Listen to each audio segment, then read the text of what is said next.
ফালাম্মা বালাগা মাজমা বাইনিহিমা নাসিয়া হুতাহুমা ফাত্তাখাযা সাবিলাহু ফি আল বাহরি সারাবান। সূরাতুল কাহফি সূরা নম্বর 18 আয়াত নম্বর 61। কিন্তু তারপর অবশেষে যখন তারা পৌঁছলো তাদের দুই সাগরের মাঝের মিলনস্থলে, তখন তারা উভয়েই তাদের মাছের কথা ভুলে গেল। এরপর এটি সাগরের মধ্যে তার তৈরি কথা ভর্টেক্সের ন্যায় পথ দিয়ে পালিয়ে চলে গেল বিস্ময়করভাবে। আমরা পড়ি, এখানে ইন্টারেস্টিং কিছু কথা বলা আছে, তো পড়ে ফেলি আমরা। ফা, কিন্তু তারপর, লাম্মা, অবশেষে যখন, বালাহা, তারা পৌঁছলো। বালাহা ডুয়াল ফর্মে আছে, তারা দুজনে পৌঁছলো, কিন্তু বাংলা ভাষায় তারা দুজনে পৌঁছলো বলার দরকার নেই, তারা পৌঁছলো বললে যথেষ্ট। কারণ বাংলা ভাষায় এক বচন বহু বচন আছে, দ্বিবচন নেই, দ্বিবচন বহু বচনের অন্তর্ভুক্ত। মাজমা বাইনিহিমা, ওখানে ছিল মাজমা আল বাহরাইনি, এখানে মাজমা বাইনিহিমা। ঠিকই আছে, কারণ রেফারেন্স করছে প্রোনাউন দিয়ে, সেটাকেই মাজমা মিলনস্থলে, বাইনিহিমা তাদের মাঝের। এখানে তাদের মাঝের বলতে দুই সাগরের কথা বলা হয়েছিল না, সেই দুই সাগরের মাঝের, ঠিক আছে, তাদের মাঝের মিলনস্থলে। আচ্ছা, তারপরে নাসিয়া, তখন তারা উভয়ে ভুলে গেল, ঠিক আছে। নাসিয়া ডুয়াল ফর্মে আছে, তখন তারা উভয়েই ভুলে গেল। আবার উভয় না বললেও হতো, তখন তারা ভুলে গেল বললেও হতো, কিন্তু এখানে জাস্ট বললাম আর কি। তারপরে দুজনেই ভুলে গেল, কারণ এটা একটা ইন্টারেস্টিং ঘটনা হবে, আগে গিয়ে আমরা জানতে পারবো, সে কারণে এখানে উভয়ে এই শব্দটা আমি ব্যবহার করেছি, না করলেও অসুবিধা ছিল না। হুতাহুমা, তাদের মাছের কথা। আচ্ছা, হুত মানে হচ্ছে মাছ, ঠিকই আছে, কিন্তু বড় মাছ, কিন্তু তাদের বড় মাছের কথা বললে কেমন কেমন শোনাবে দেখতে, তাহলে ছোট মাছও ছিল নাকি, বড় মাছের কথাটা ভুলে গেছিল, সেই কারণে সহজ সরলভাবে তাদের মাছের কথা, মানে একটাই মাছ তাদের কাছে ছিল, তখন তারা উভয় তাদের মাছের কথা ভুলে গেল। ফা, এরপর এই বাকি অংশটা যেটা আছে না, সেটা মানে পরপর সাজাতে গেলে একটু অদ্ভুত লাগবে, কিন্তু আমি সেন্টেন্সে বাংলায় যেভাবে সাজানো সাজিয়েছি, কিন্তু জাস্ট রেফারেন্স করে আমি দেখিয়ে দেবো কোথায় কি শব্দটা আছে। ইত্তাখাজা, ইত্তাখাজা মানে হচ্ছে এটি নিল, এটি নিল, ঠিক আছে। কোথায় নিল শব্দটা আপনারা খুঁজে পাচ্ছেন না, আমি সেটা বোঝাচ্ছি। এটি নিল, কি নিল, সাবিলাহু, তার পথ, তার পথ, তাহলে মাছটি নিল তার পথ, ঠিক আছে, ঠিক আছে। ফি আল বাহারি, সাগরের মধ্যে, সাগরের মধ্যে একটি পথ নিল সে। সারাবান, সারাবান শব্দটা আমি তিনটে শব্দ মূলত ব্যবহার করেছি, কিন্তু সারাবানের দুটো শব্দ হয়, অন্যটা কেন ব্যবহার করেছি বলবো, আর তারপরে আরো বেশি শব্দ ব্যবহার করেছি, কিন্তু ওগুলো ব্র্যাকেটে, মানে একটা সবার একটা শব্দের প্রতিশব্দ হিসেবে আমি বাকিগুলো ব্যবহার করেছি।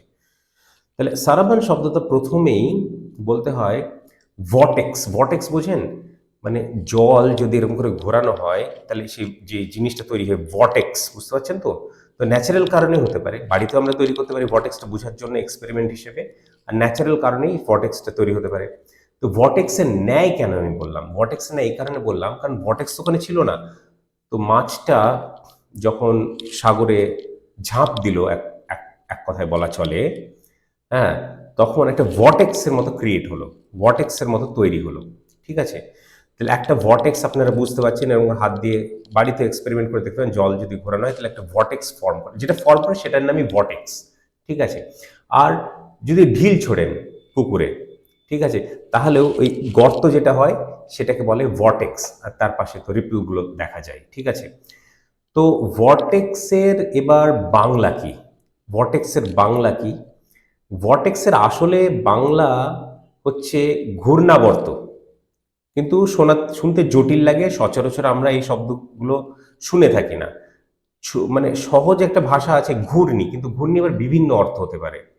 ঘূর্ণাবর্ত অর্থ ভর্টেক্সকেই বোঝায়, কিন্তু ঘূর্ণি ভর্টেক্সকেও বোঝায় বা অন্য কিছুকেও বোঝাতে পারে। ঘূর্ণিঝড় আমরা শুনেছি, ঠিক আছে। আর সুড়ঙ্গ, সুড়ঙ্গ তো আসলে মূলত স্থলে হয়, জলে হয় না, কিন্তু কেউ কেউ সুড়ঙ্গ শব্দটা ব্যবহার করেছেন এর অনুবাদে, কিন্তু আমি এখানে কিন্তু সেটাকে ভুল ধরবো না, কারণ ভর্টেক্স ইংলিশ শব্দ, এবার তার যদি বাংলা প্রতিশব্দ মানে ব্যবহার করাও হয়, প্রথমত এই শব্দগুলো সচরাচর জানা থাকে না কারো, আমারও জানা ছিল না। আমি অভিধান খুলে দেখলাম যে ভর্টেক্স আমি বুঝছি, সারাবান ভর্টেক্স, ভর্টেক্স, ভর্টেক্স না, ভর্টেক্স, ভর্টেক্স অন্য জিনিস, ত্রিভুজে থাকে, ট্রায়াঙ্গেলে থাকে, সারাবান। তো এই ভর্টেক্স আমি নিজেও জানতাম না, তো অভিধান খুলে আমি দেখলাম যে কি বলে, তো ঘূর্ণাবর্ত বলে। তো সেখানে ঘূর্ণাবর্ত বললে লোকে বুঝতো না, তো ওই সুড়ঙ্গটা ব্যবহার করেছে তারা, সহজ সরল ভাবে একরকম সুড়ঙ্গর মতোই হলো ব্যাপারটা, যদিও এটা জলে। তো এখানে আমি ভুল ধরবো না, বা ঘূর্ণিও বলা যায়, কিন্তু এই শব্দগুলো সচরাচর ভর্টেক্সের জন্য ব্যবহার করা হয় না। আর ভর্টেক্স বললে তো আবার কিরকম ইংলিশ শব্দ বাংলা অনুবাদে একরকম ঠিক লাগে না। তো ভর্টেক্সের ন্যায় একটা মানে হচ্ছে সারবান, দ্বিতীয় হচ্ছে পালিয়ে চলে যাওয়া, পালিয়ে চলে যাওয়ার ব্যাপারটা, পালিয়ে চলে গেল, সেটাও আমি ব্যবহার করেছি। আর তৃতীয় হচ্ছে বিস্ময়কর ভাবে, এটা সারাবানের জন্য নয়, এটা আছে দেখুন ফাত্তাখাজা, তারপরে ভার্বের পরে সাবিলাহু, সাবিলা নাসাবে আছে, তারপর কি নাসাবে আছে, সারাবান নাসাবে আছে, আর জারে কি আছে, ফি আল বাহারি জারে আছে। তাহলে হওয়া উচিত ছিল সাবিলাহু সারাবান ফি আল বাহারি। তো এই হেরফেরের কারণে একটা এমফাসিস বা জোর আছে, সেই জোরের কারণে বিস্ময়কর ভাবে আমি বলেছি এখানে এই শব্দের ব্যবহার করেছি। আর এই শব্দের ব্যবহার করা কেন, সেটা কিছুটা কয়েকটা আয়াত পড়লেই আমরা বুঝতে পারবো, ওখানে একটা এই ঘটনার খোলাসা হবে, একটা জিনিস তুলে ধরা হবে, সেখানে আমরা বুঝতে পারবো যে এই শব্দটা কেন ব্যবহার করেছি। যদিও এটা মানে অ্যাটেস্টেড, মানে এটা মানে একটা জোর বা এমফাসিস দিতে হবে, কারণ শব্দের হেরফের আছে। তো কোন শব্দটা এটা সব থেকে সুটেবল, বিস্ময়কর ভাবে, সেটা কেন সেটা আমরা বুঝতে পারবো আমরা যখন স্টোরিটা এগিয়ে নিয়ে যাবো, তখন এটার ব্যাপারে আবার কথাটা উঠে আসবে। এই তো ছিল। তো আমি বললাম এটি নিল তার পথ। তো নিল কোথায়, নিল তো দেখতে পাচ্ছি না পুরো সেন্টেন্সে, পথ দিয়ে লিখেছি। আচ্ছা আমি এবার এটা বোঝাবো, আমি ভুল করলাম না কি করলাম দেখে নি একটু। পথ নিল মানে সে, মানে সে, আমি একটা এই আয়াত বাদ দিন, সে নিল একটি পথ, সে নিল একটি পথ, সে দিল একটি পথ, মানে কিছু হয় না। সে নিল একটি পথ মানে সেই যাত্রার জন্য সে পথটা বেছে নিল, সে পথের উপর দিয়ে গেল। এবার এইভাবে যদি সাজানো হয়, যেভাবে সাজিয়েছি, সেখানে পথ নিয়ে গেল বললে হয় না, পথ দিয়ে গেল। পথ নিয়ে গেল না, পথকে নিয়ে যাচ্ছে নাকি, পথ নিয়ে, পথের ব্যাপারে আলোচনা না, পথ দিয়ে। তাহলে সেই কারণে যদিও শব্দটা নিল যেটা উপযুক্ত শব্দ, কিন্তু বাংলা ভাষা অনুবাদের কারণে যেভাবে শব্দ মানে শব্দের পর শব্দ তো এখানে সাজানো হচ্ছে না, শব্দের পর শব্দ সাজানো হয়ও না, তাহলে মিনিং হয় না। একটা বাক্যের ভাবটা তুলে ধরায় কোনো শব্দ মিস করলে চলবে না, কোনো ভাব মিস করলে চলবে না, সবগুলো ক্যাপচার করতে হবে, সেটার দিকে অবশ্যই লক্ষ্য রাখতে হবে। তাহলে পথ দিয়ে, আর সারাবানের মানে তো পালিয়ে চলে যাওয়ার ব্যাপারটা আছে, বিস্ময়করটা আমি বোঝালাম, ভর্টেক্সের ব্যাপারটা বোঝালাম। আর তার তৈরি করা পথ আমি কেন বললাম, তার তৈরি করা, আচ্ছা এটি, এরপর এটি, এটি মানে মাছটি, এই আখাজার মধ্যে এটি আছে, ফার মধ্যে এরপর আখাজার মধ্যে এটি আছে, সাগরের মধ্যে ফিল বাহারি এসে গেল, তার পথ না বলে তার তৈরি করা পথ বললাম, ঠিক আছে? কারণ এ তো এই ভর্টেক্সটা তো ছিল না, সে তো মানে ঝাঁপ দিল, সেখানে ভর্টেক্সটা তৈরি হলো, তার তৈরি করা পথ, ঠিক আছে? তৈরি করা ভর্টেক্সের ন্যায় পথ। ভর্টেক্স তো ন্যাচারাল একটা ফেনোমেনন, ঠিক আছে, প্রাকৃতিক একটা ব্যাপার। তো এখানে তো প্রাকৃতিক ব্যাপার ছিল না, সে ঝাঁপ দিল বলে ভর্টেক্সটা ফর্ম হলো। তো ভর্টেক্সের ন্যায় পথ দিয়ে পালিয়ে চলে গেল বিস্ময়কর ভাবে, শব্দের রিপ্রেজেন্ট বিস্ময়কর ভাবে। তাহলে এবার ভর্টেক্সের ব্যাপারটা আমি বাংলা দিয়ে বুঝিয়েছি। ঘূর্ণাবর্ত সব থেকে মানে উপযুক্ত প্রতিশব্দ, কিন্তু বোঝা কঠিন। সচরাচর এই শব্দটাকে ঘূর্ণীয় বলা হয়, আর সুরঙ্গটা একটা সাদৃশ্য হিসেবে লোকে ব্যবহার, অনুবাদকরা ব্যবহার করেছেন। এক্ষেত্রে আমি কোনো ভুল ধরবো না। এই ব্যাপারটা ছিল পুরো ব্যাপারটা। তাহলে যখন পুরো ব্যাপারটা পড়বো, অর্ডারটা সেম নেই, কিন্তু পুরো সবকিছুই ক্যাপচার করা হয়েছে। আর দু একটা জিনিস দ্বিবচন ব্যাপারগুলো আমি বললাম। দ্বিবচন তো আসলে আরবিতে আছে, সংস্কৃতে আছে, ঠিক আছে, সংস্কৃত, কিন্তু ইংলিশেও নেই, বাংলাতেও নেই।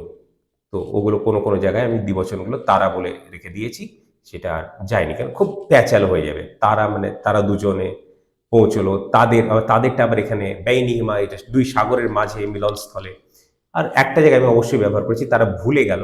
এখানে একটা কারণ আছে, এই আগে যখন আমরা পড়তে থাকবো একটা জিনিস উঠে আসবে, সেখানে দোষটা কার সেই ব্যাপারটা আসলে সেই চিহ্নিত করার জন্য আমি উভয়েই মানে অ্যাকাউন্টেবিলিটি বা রেসপন্সিবিলিটি দায়িত্বটা আমি দুজনের উপরেই চাপিয়ে দিয়েছি এই আয়াতে। আর দায়িত্বটা কিছু হলো দুজনেরই তো, তাই না? বুঝবো সেটা, এখন পুরোপুরি বোঝা যাচ্ছে না, ঘটনাটা যখন খোলাসা হতে থাকবে আমরা আরো বেশি ভালোভাবে বুঝতে পারবো। তো প্রথমে আমরা কি পড়েছিলাম, তাজবিদ রুলে পড়েছিলাম, এবার একটা পড়েছিলাম, এবার গ্রামাটিক্যাল রুলে একবার পড়ে নেবো, তারপর বাংলা অনুবাদটা আরেকবার পড়ে নেবো। এবার এই কথাগুলো মাথায় রাখলে যখন পড়বো তখন আরো বেশি ভালোভাবে বোঝা সম্ভব হবে আমাদের আমাদের জন্য, ঠিক আছে? ফালাম্মা বালাগা মাজমা বাইনিহিমা নাসিয়া হুতাহুমা ফাত্তাখাযা ফাইত্তাখাযা সাবিলাহু ফি আল বাহরি সারাবান।